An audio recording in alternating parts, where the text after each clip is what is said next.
I had the privilege of being the oldest of three brothers, and being in that position meant that when I was pretty young, my dad started taking me out to the oil wells with him. One of the recollections of growing up in an oil-producing family was the fact that not only did my dad engage in working in the oil field, but I had most of my uncles did too. My dad had three older brothers, Raymond Hovis and Eugene Hovis, who both were involved in the oil fields and had their own oil leases and properties. And his younger brother Bill worked part-time in the oil fields, but he had a day job also. But all four of them were totally involved in working in the oil fields. And my granddad Roy, their dad, was in the oil fields all his life. He helped drill wells back in his earlier years, and then in later years he pumped for different companies around the Clintonville area. And in fact, some of his son-in-laws and some of his own kids would call him the pumper. And a lot of times when we had family gatherings and family picnics, the pumper would be there, and of course they got him involved in telling stories about the oil field. And there wasn't many family picnics where there wasn't a lot of oil being either drilled or wells fixed, or a lot of discussion about it. So if you didn't talk oil, sometimes you didn't have much to say at the family gatherings. From the time we could pick up a wrench, we had to go to the lease every day, and there's a lot of memories from that. We would be pulling wells and have to take our penknife and clean our pants off from the grease. And we'd go home so dirty, Mom she wouldn't even want to wash the clothes. Myself and my two brothers and Dad and the dog, we had to go to the lease in the summertime we went about every day. When Dad took us to the lease when we were little, he did kind of incorporate, he'd let us play, build trails and stuff like that. And then when he needed us, we were there, so he let you be a kid, but you still were, Mom would pack her lunch, and the iced tea was wrapped up in about 16 layers of old newspaper in a brown sack. That was a thermos. And peanut butter and jelly. That was because it wouldn't spoil. And probably some bananas or something. That was your lunch, One thing to say, it was nice to be in the oil business, because it in those years it was a much bigger industry in our local area than it is today now, 50 or 60 years later. And a lot more people were involved in it. But thinking back, one of the things that I remember, I got involved pretty early in going to the wells with my dad, and I got the opportunity to, if you call it that, to carry out rods. But I guess I think of it as a privilege today that I had two granddads, Granddad Roy, my dad's father, and Granddad Lou, which was my mother's father. At one time or other, when I was 6 or 7 years old, we pulled some wells where they wrenched the rods, and I got to carry them out. So it was kind of a neat thing to work with my two different granddads at various times. I remember one time we were pulling the well over there, and I can't remember if I was wrenching rods or what I was doing at the beginning.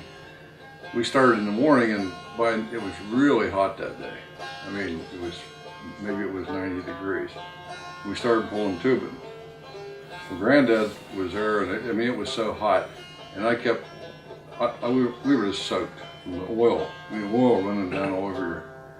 So it's awful hot. And he always wore these green shirts, green pants, and suspenders. And he would just laugh, and anyway, we pulled all day long. And I just couldn't imagine him out there with a long sleeve shirt, long pant. It was just. So anyway, we were all done for the day, and Granddad's over there cleaning up, and he took his shirt off, took his penknife, starting here. He had long underwear on. He had, and I said, "Granddad," I said, "you have long underwear?" He said, "I have my summer long underwear on. They were cotton, not only the bottoms but the tops, underneath that long sleeve shirt." He said it actually keeps you cool. I guess one thing that comes to mind that oil field work, while it's kind of interesting and maybe there's a certain romance to it, but it's a lot of hard work. And some of the things we haven't mentioned yet is most of the wells we operated, at least in those times, used motion lines from a central power and gas engine to operate the slave jacks where the wells would pump out the oil. And it was not uncommon for the rod lines to break. Well, every time you had a rod line break, that meant you had a fair amount of work to do. And the price went down too. The price went down for several years of oil, and it really was really marginal whether it would be worth doing all that effort. And then of course here just a year or two ago it was up over $100 a barrel, and you never dreamed you'd ever see that in our lifetime. But luckily, I mean, by running the wells on an everyday basis and keeping what we do have going to a certain extent, you reap the harvest whenever the price does go up like that, because you're already pumping oil. I mean, if you go out and try to start from scratch the day you hear the oil went up on TV, by the time you would get wells drilled and fixed up, the price would be gone. So that's the advantage of the people that do it on a regular basis. They're in your everyday pitching, whether it's good or bad. And that's kind of the way the oil business has always been. You have to take the good or the bad with the good. I mean, and there's a lot more bad usually as there is good. As we mentioned, servicing the wells, pulling the wells was another amount of work.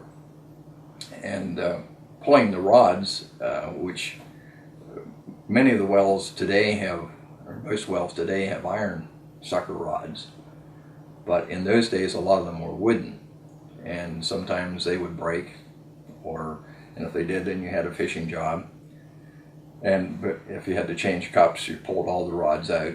And of course, as has been mentioned, there's grease on the outside of those rods, and so as you pull them out of the well, you're trying to skim that grease off so it doesn't fall down on your head or your clothes, but still you get pretty dirty. And as has been mentioned, when we went home at night, sometimes our clothes just got kind of thrown away rather than even tried to clean. So then, in addition to the rods that are moving the valves that lift the fluid out of the well, there's also 2-inch pipe.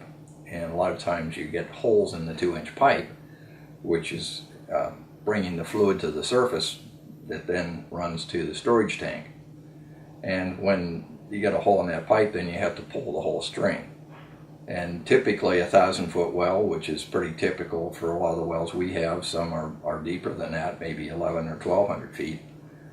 But the 2-inch tubing joints are typically 20 foot on an average.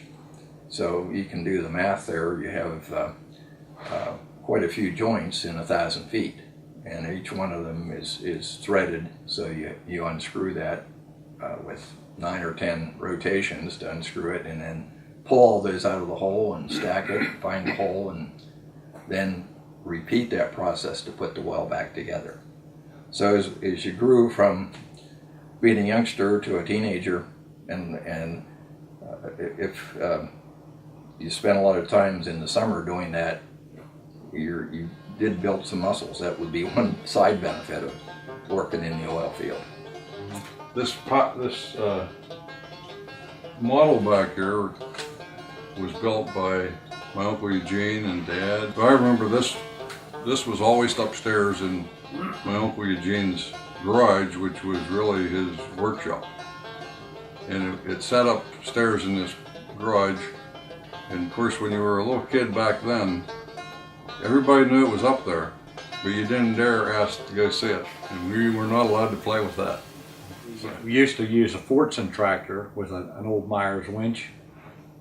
And then, I don't know, I wasn't very old, probably 12 or 13, he got to Farm OH with a winch. And that, at that time, that was quite an advancement over the old Fortson tractor.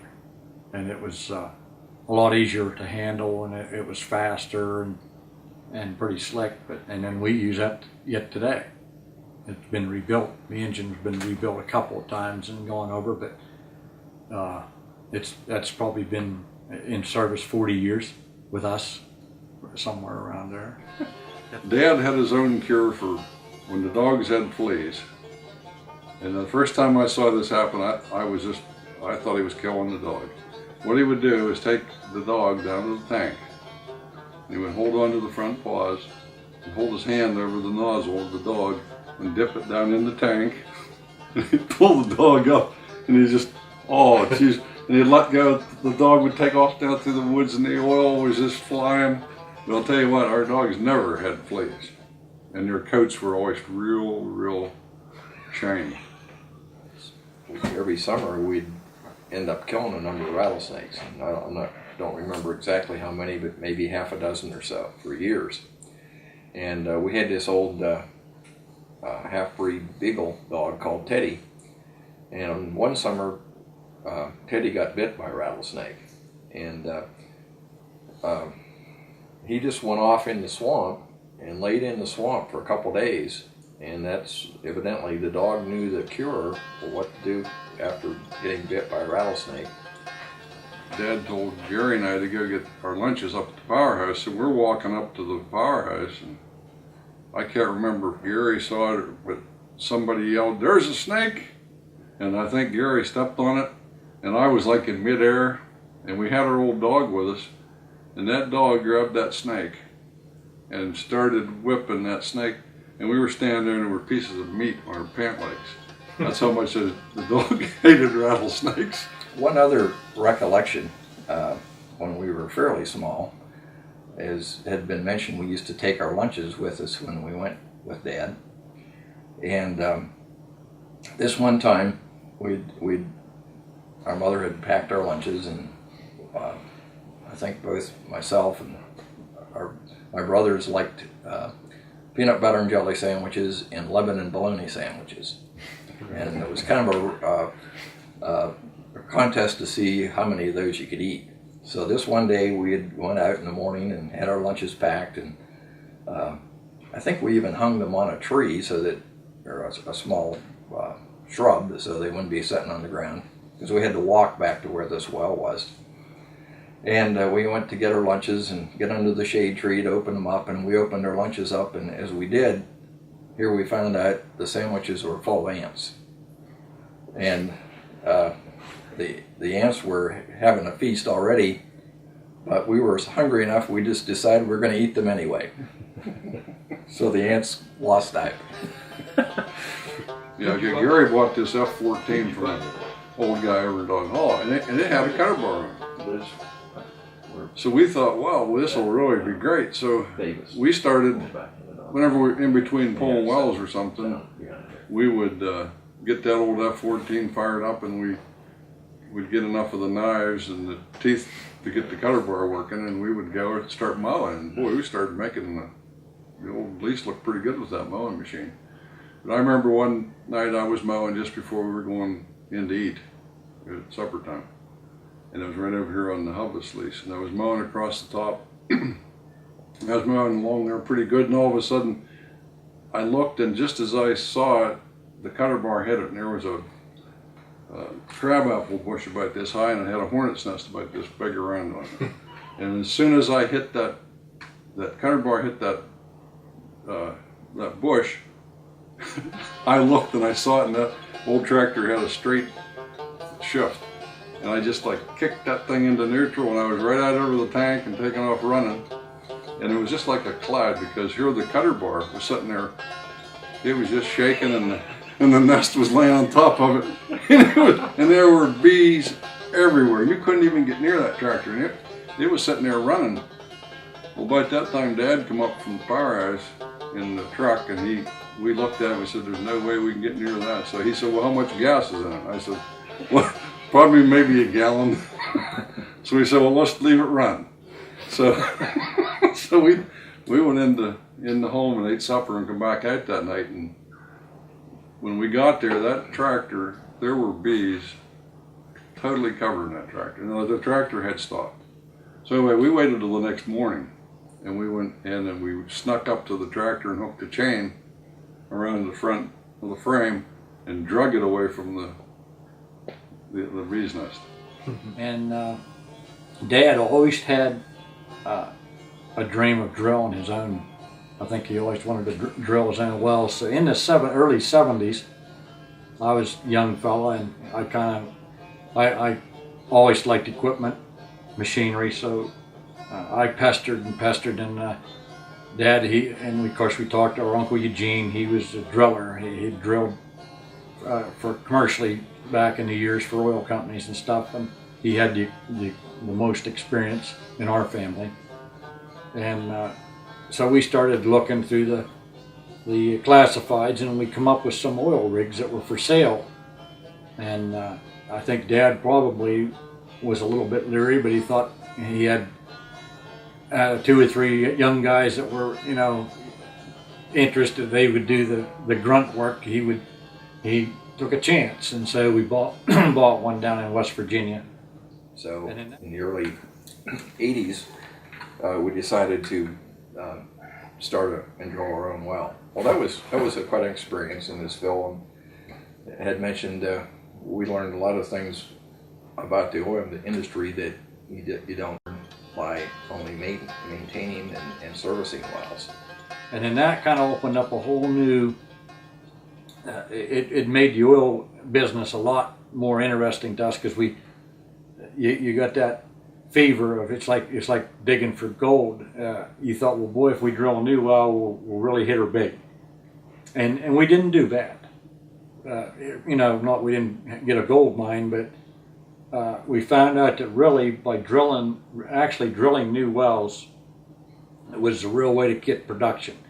Dad had always, and other old timers had always told us that on any oil lease, to keep it productive, you should drill at least one new well a year.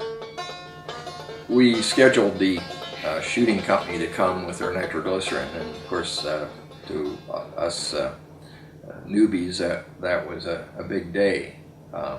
We had planned ahead of time how many feet of the sand we were going to shoot and how many quarts per foot of the nitroglycerin that we would use. And of course, the shooting company then would prepare what they call a torpedo, which essentially is just a piece of tin tubing for the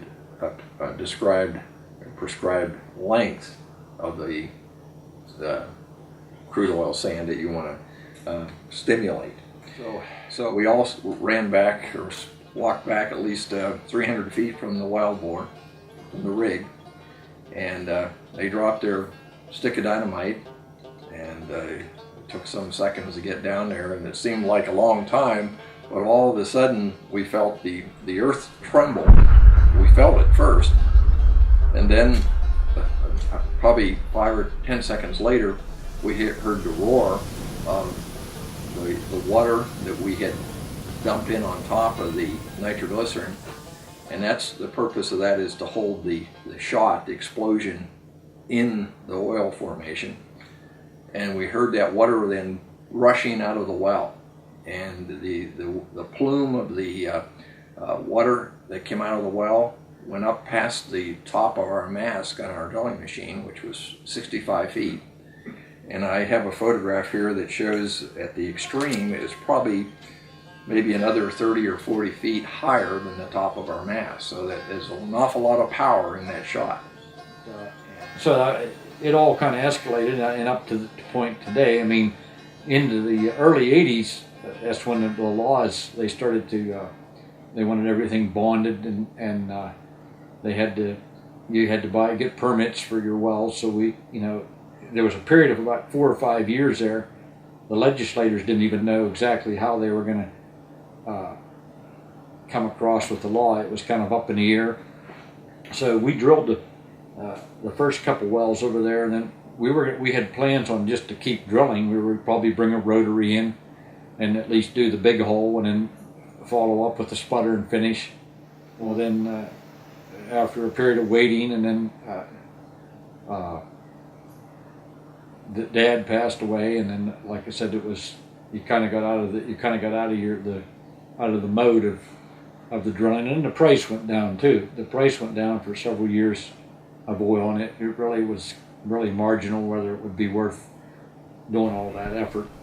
This is the newspaper that came out on August the 24th, 1959, when I was like 13 years old. And I would usually go with my dad and brothers to the oil lease, and we'd work all day, and then I would come home, and I had to deliver papers when I got home.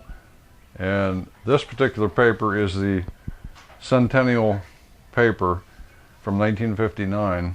And this is the one I remember.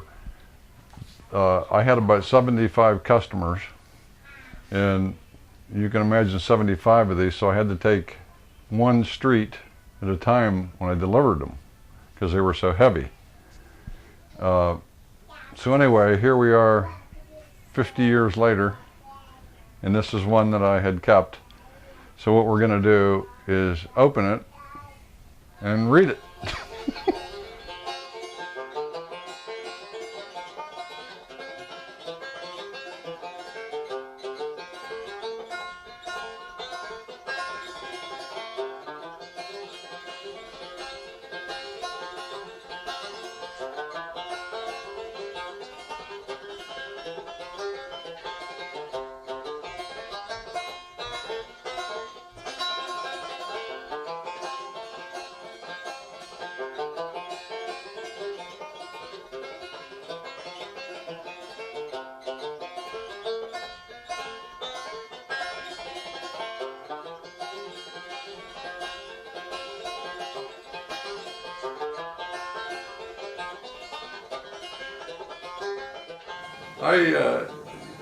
You would never trade anything for the experiences that you've had growing up, you know, the way we grew up. We didn't have a lot of money, we worked hard, but you certainly have a lot of good memories of it.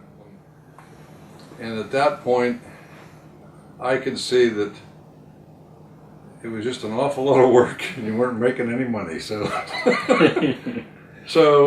I mean, whenever you're raised in the oil business, it's kind of in your blood. But and my boys, all three, I had three boys, they all have worked on the oil wells. But my experience was, my younger brother, my older brother, they kept running them, and in my mind, it's still like you feel like you're part of it, because anytime you want to, you can drive over and you'll see a well running or see somebody pulling a well, as long as I'm not doing it. You can pull one too if you want. Yeah.